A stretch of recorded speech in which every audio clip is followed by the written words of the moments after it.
멈출 수 없는 별들과 모래알 그 사이 북쪽을 서는 탕탕 소리에 우리의 웃음꽃 피우고 저 멀리 달빛 Assalamualaikum warahmatullahi wabarakatuh. Halo semua, perkenalkan nama saya Aulia Salsabila. Saya dari kelas 3A Program Studi Pendidikan Guru Sekolah Dasar Universitas Lampung dengan NPM 2413053035. Video ini dibuat untuk memenuhi tugas pembelajaran IPS SD dengan dosen pengampu Bapak Tegar dan juga Ibu Erni. Selamat menyaksikan. 우리의 새벽은 나보다 뜨거워 아침이 올 때까지 Oh summer summer summer summer 여름밤에 우리를 새기고 Oh summer summer summer summer 다시 찾아올 그때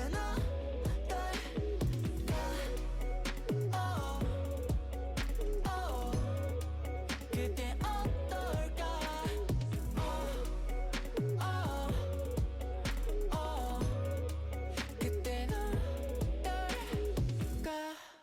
모두 잠든 밤 이리 아름다운가 달빛에 담아낸 너의 미소가 어두운 밤을 빛내 파도 같은 웃음소리 귀를 간지럽혀 전부 벗어나 into the wild 그들기 중부 바쁘지만 이 시간을 우리 새벽은 더 뜨겁고 날이 밝으면 the world is ours 저 멀리 불빛 우리의 추억이 되고 넘치는 파도 그 안에 남겨둔 우리 글씨에 서로의 이름을 새기며 우리의 새벽은 나보다 뜨거워 아침이 올 때까지 Museum Lampung atau nama lengkapnya Museum Negeri Provinsi Lampung, Ruwajurai, berdiri pada tahun 1975 dan diresmikan pada tanggal 24 September 1988 oleh Menteri Pendidikan dan juga Kebudayaan pada saat itu yaitu Profesor Dr. Fuad Hasan. Museum ini memiliki nama Ruwajurai yang artinya dua keturunan yang menggambarkan dua adat besar yang ada di Lampung, yaitu adat Saibatin dan juga Pepadun. Museum ini terletak di Jalan Zainal Abidin Pagar Alam nomor 64 Bandar Lampung. Dan museum ini menjadi museum pertama sekaligus museum terbesar yang ada di Provinsi Lampung. Museum Lampung atau nama lengkapnya Museum Negeri Provinsi Lampung, Ruwajurai, berdiri pada tahun 1975 dan diresmikan pada tanggal 24 September 1988 oleh Menteri Pendidikan dan juga Kebudayaan pada saat itu yaitu Profesor Dr. Fuad Hasan. Begitu masuk ke area Museum Lampung, kita akan langsung disambut oleh sebuah bangunan rumah adat khas Lampung yang megah dan juga sebuah meriam kuno peninggalan Belanda. Keren banget kan? Tapi bukan cuma itu aja. Di dalamnya kita akan melihat ribuan benda-benda peninggalan sejarah yang akan membuat kita belajar kehidupan masyarakat Lampung dari masa ke masa. Nah, di video kali ini kita akan belajar tentang 10 koleksi utama Museum Lampung yang jumlahnya sekitar 4.782 koleksi. Jadi, stay tune ya. Koleksi yang pertama yaitu koleksi geologika. Nah, koleksi ini itu berisi batu-batuan dan juga fosil. Jumlahnya itu ada sekitar 69. Nah, lewat koleksi ini itu kita bisa belajar tentang sejarah bumi, bagaimana lingkungan terbentuk, dan juga kenapa Lampung bisa punya kondisi alam seperti sekarang. Yang kedua itu ada koleksi biologika.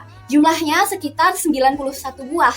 Nah, di dalamnya itu meliputi koleksi-koleksi tentang fosil hewan, tulang, ataupun replika hewan khas Sumatera. Lewat koleksi ini itu kita belajar tentang keanekaragaman hayati dan juga pentingnya menjaga lingkungan sekitar kita. Koleksi yang ketiga itu ada etnografika. Jumlahnya paling banyak, ada sekitar 2.103 buah koleksi. Berisi hasil karya masyarakat Lampung seperti pakaian adat, senjata tradisional, alat musik, hingga perlengkapan rumah tangga. Nah, lewat koleksi ini itu kita belajar mengenal lebih dekat tentang budaya masyarakat Lampung, seperti bagaimana cara mereka hidup, bagaimana upacara adat mereka, hingga nilai-nilai gotong royong dan juga kebersamaan yang masih terjaga sampai sekarang.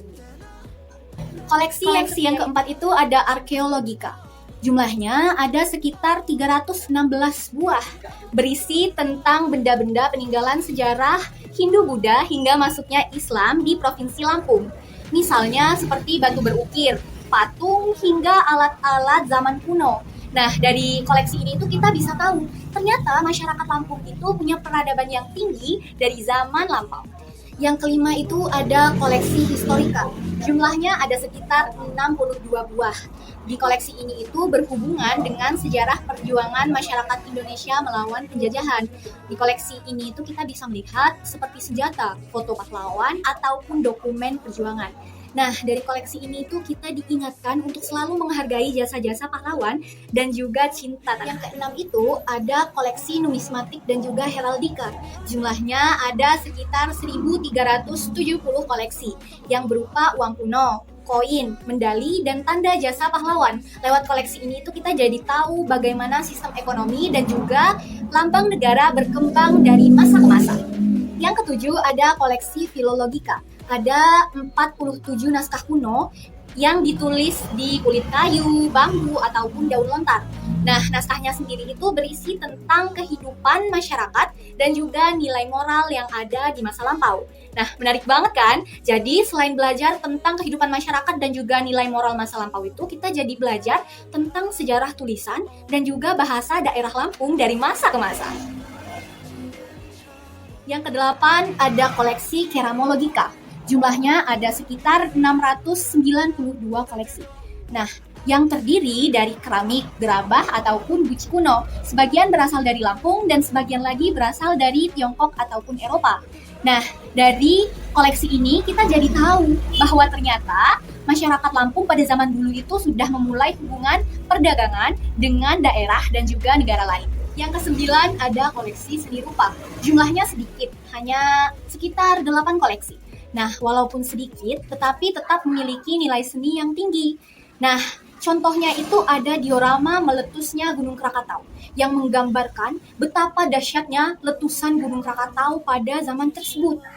Nah, dari koleksi ini tuh kita belajar mengekspresikan diri lewat seni dan juga keindahan dari sisi budaya. Yang terakhir atau yang ke-10 ada teknologika yang jumlahnya sekitar 24 benda koleksi yang menunjukkan perkembangan teknologi tradisional masyarakat Lampung. Nah, benda-bendanya itu meliputi alat pertanian, lalu ada alat tenun hingga peralatan rumah tangga pada zaman dulu. Lewat koleksi ini tuh kita jadi belajar bahwa ternyata masyarakat zaman dulu itu sudah cerdas dan juga inovatif sehingga mereka bisa menciptakan teknologi tradisional yang membantu dan memudahkan mereka dalam kehidupan sehari-hari. Nah, dari semua koleksi Museum Lampung tadi, kita tuh jadi belajar tentang sejarah, budaya, ilmu peradaban, serta nilai-nilai kehidupan. Nah, jadi tuh museum tuh bukan cuma sebagai tempat penyimpanan benda-benda sejarah ataupun koleksi pada zaman kuno, tapi juga merupakan media pembelajaran terbaik yang seru dan juga penuh makna. Sekian dari saya, kurang lebihnya saya memohon maaf. Wassalamualaikum warahmatullahi wabarakatuh. Terima kasih sudah menonton. Bye-bye!